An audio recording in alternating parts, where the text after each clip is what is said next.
Harking back to the ending days of 2021 where we all went, wow, maybe 2022 will be a calm year for once. There'll be some good matches, maybe a little bit of behind the scenes drama, but nothing that's going to take up, the entire news cycle of 2022. And hey, worst case scenario, that fedora-wearing neckbeard wrestling fan might send you a mean tweet after yet another member of the WWE women's roster blocks him on Twitter. But ooh-wee, did 2022 know how to crank up the crazy. So let's go ahead and hop right into it because oh boy, there's so much! This is Extreme League Wrestling, and here are our top 10 craziest wrestling news stories from 2022. Number 10, AEW buys ROH. This time last year, the wider wrestling world was unsure of the fate of one of the biggest indie stalwarts in the professional wrestling world, with Sinclair Broadcasting announcing at the end of 2021 that Ring of Honor would be going on a very short hiatus in the first quarter of 2022 in order to figure out the future profitability of the company. And their future remained in limbo until Tony Khan faithfully announced that he had purchased Ring of Honor.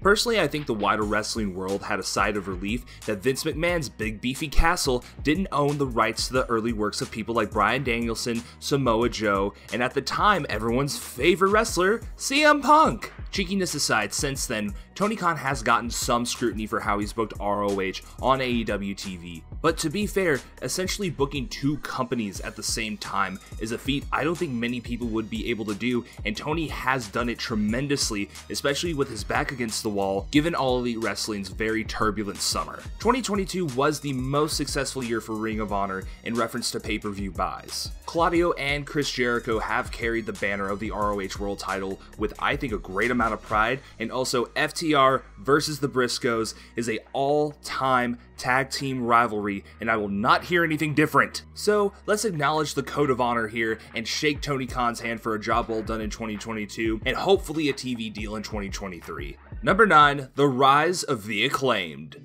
Very few wrestlers are able to have their lightning in a bottle moment that launches them into pop culture and the wider wrestling zeitgeist. Anthony Bowens, Max Caster, and of course Daddy Ass himself had that moment in 2022. Which is extremely weird to say that a feud with the Gun Club of all people was a star-making performance for a team, but yet they were able to do it. In order for a wrestler or any team of wrestlers to get over, they have to be great in the ring, great on the mic, and have the ability to appeal to a crowd. And listen, I'm not saying the scissoring is the one thing that brought the Acclaim to prominence. Bowens and Caster are both great in the ring and on the mic, and Maxer's freestyle before every match is a highlight of any show he is on. But Scissor Me Daddy Ass has yes chant level attractiveness to it. If you know, you know, and we also low-key love confusing everyone around us by asking people to scissor us. And with 2 giant wins under the team's belt, being winning the AEW tag team titles from Swerve in Our Glory, and defeating one of the greatest tag teams in the world, FTR, listen, 2022 we all finally learned that everyone does truly love the Acclaimed. Now scissor me in the comments. Number 8, Triple H re-signs everyone. For 2 years, the wrestling world had this rinse and repeat cycle every year. WWE has budget cuts and releases a bunch of underutilized talent. AEW then picks them up, cycle repeats. But man, a lot has changed in 2022, and trust me, we're gonna get to that. To see so many underutilized talents then re-sign with WWE once Triple H comes to power shows that he is not only great in the boardroom, but he is also a captivating person who understands basic storytelling and understands how to properly book people. In WWE, I know, wow, what a concept. We all assumed eventually that Triple H would be taking the helm of the creative side of WWE. I just think a lot of us thought it would still be the same rinse and repeat that Vince has done for decades now. And while the company is definitely not going to function like early NXT due to just its sheer size and also other things coming into play being advertising and also larger names, at the end of the day with so many names coming back, I guess you could say WWE as a business and as a creative force is going through a bit of a evolution. Okay, let's keep going. Number 7, MJF's walkout. You know, a few weeks ago, I participated in this TikTok trend where it's someone doing an interview with an art expert and they ask which was more culturally significant, the Renaissance or blank. And I said MJF calling Tony Khan a f***ing mark. And I don't think I was wrong. And while yes, I don't think MJF pulling what he pulled at Double or Nothing and nearly spoiling Wardlow's big coming out party was a great thing to do? That following week's Dynamite highlighted some of the gripes MJF had with Tony Khan and how AEW was being booked. And while yes, Maxwell Jacob Friedman is a chicken heel, he can also be really right. AEW was putting more emphasis on outside talent instead of homegrown stars. And if your homegrown talent is working with these outside stars, doing main events, and also knocking it out of the park every single week and on every single pay-per-view, you should pay them like main eventers, because they are a draw. And look, if you don't agree with me, that's totally fine, but who is the AEW World Champion right now? It is quite funny how MJF and CM Punk's worlds have truly mirrored, because MJF has always been the heel, but yet he's saying everything that the crowd is dying for TK to hear, and he's winning. So yeah, no duh he became the most over babyface that wasn't a babyface in AEW. And again, let's be real, it's because his name is Maxwell Jacob Friedman, he's better than you, and you know it. Number 6, Bray Wyatt's White Rabbit return. Since The Undertaker himself, we have not seen a more dedicated member of the House of Kayfabe than one Bray Wyatt. Look, it takes a true talent to not wrestle for nearly 2 years and still be on the tip of everyone's tongue wondering when you're gonna come back. Bray has finally been given some creative freedom.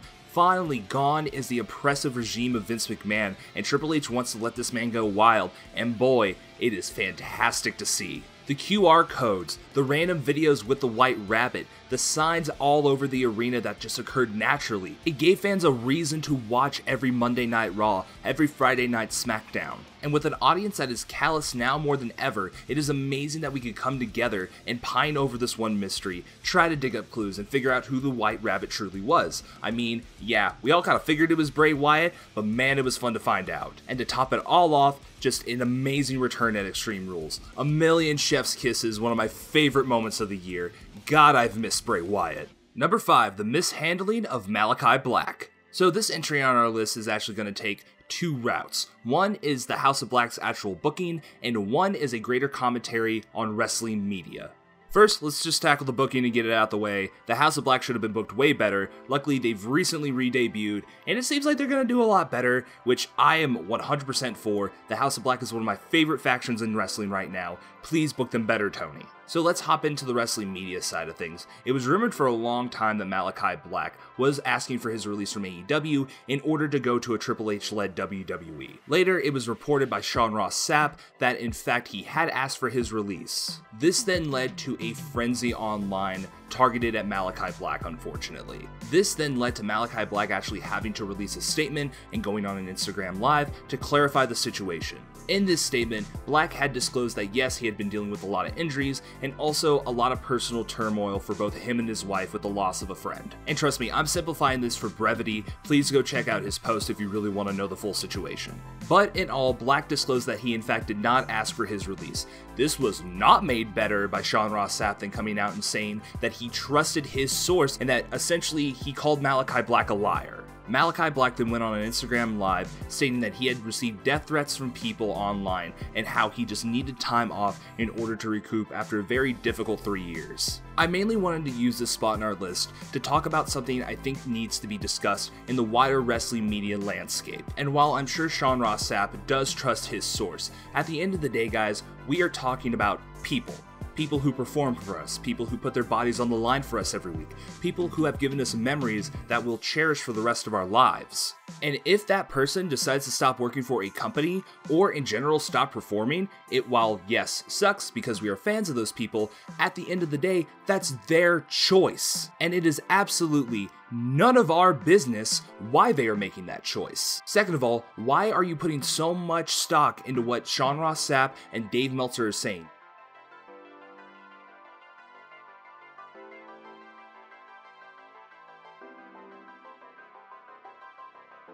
Look, have I made breaking news videos? Yes.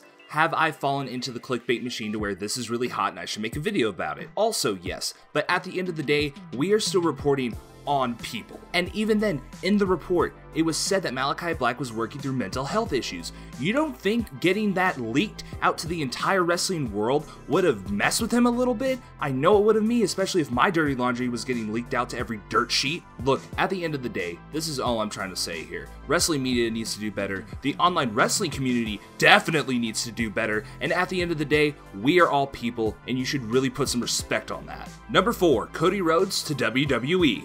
Oh boy, February of 2022, how naive you were. In hindsight, really, Cody leaving to go back to the land of McMahon was probably the best thing he could have done, just like leaving prior was the best thing he could have done in that situation. While Cody does have a lot of criticisms that I can't say I disagree with, at the end of the day, he is probably one of the best minds and in-ring performers in professional wrestling right now. From a kayfabe standpoint, he was going to stay handicapped in AEW, being that he couldn't go for the world title. And since moving to WWE, he's had an all-time great match with Seth Rollins, tore the hell out of his pec, and is now penciled in to maybe win the Royal Rumble, and also maybe take the WWE Championship off of Roman Reigns. Also, this move does carry a lot more weight, given that he was, an executive vice president, but at the end of the day, Cody Rhodes is about to go on the ride of his life after he gets back from injury, and yeah, leaving AEW was the best thing he could have done.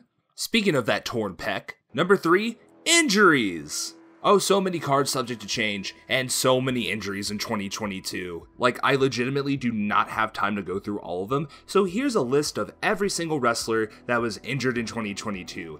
Jesus, this list is long. Not to also mention Forbidden Door, this entire show just felt cursed. This year really did feel like somebody was just going ham on GM mode and creating all sorts of alternate universes. We could have gotten Zack Sabre Jr. versus Bryan Danielson, but the world said no! Number 2, the All Out Brawlout. Oh, this little obscure news story about CM Punk going on a giant tirade at the All Out media scrum and then trying to fight Kenny Omega and the Young Bucks in the back of All Out. All kidding aside, this really did feel like an ignition of a wildfire backstage in AEW. With so many stars coming into AEW in 2021 and 2022, it was a bit naive to think that heads weren't going to butt and personalities weren't going to clash eventually in the company.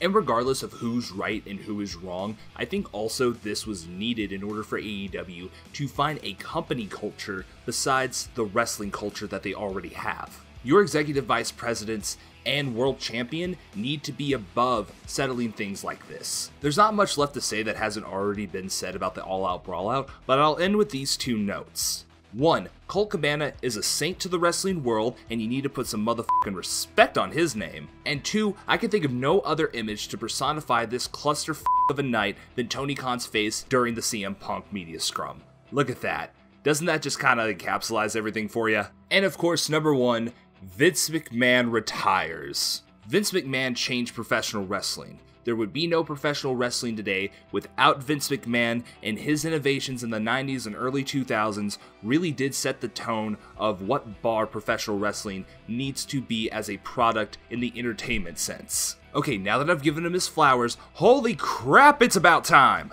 Nonsensical booking, stop-start pushes that maybe only lasted 3 weeks, and also the same stars over and over and over again. I'm so glad that that is gone and WWE is watchable again. Little did we know, in order to make WWE better, we just had to see that, oh hey, there's $20 million missing on WWE's books. And all for settlements of sexual harassment in the workplace. Look at Vince, are you really that surprised? Look, whether or not people want to admit it, no matter how die-hard of a WWE fan you are, Vince McMahon has been behind the times for the past 3 decades. I say it's well-deserved, and I also say good f***ing riddance. Go eat a goddamn burrito for once. So cheers to 2022, let 2023 be calm, with great matches, no backstage fighting, and also let these dirty old men keep their hands to them f***ing selves. Thank you guys so much for watching Extreme League Wrestling. Those are our top 10 craziest wrestling news stories of 2022. What was your favorite news story of the year? Let us know down there in the comments. This has been Extreme League Wrestling. Don't forget to like, subscribe, and click that notification bell, and we'll catch you next time.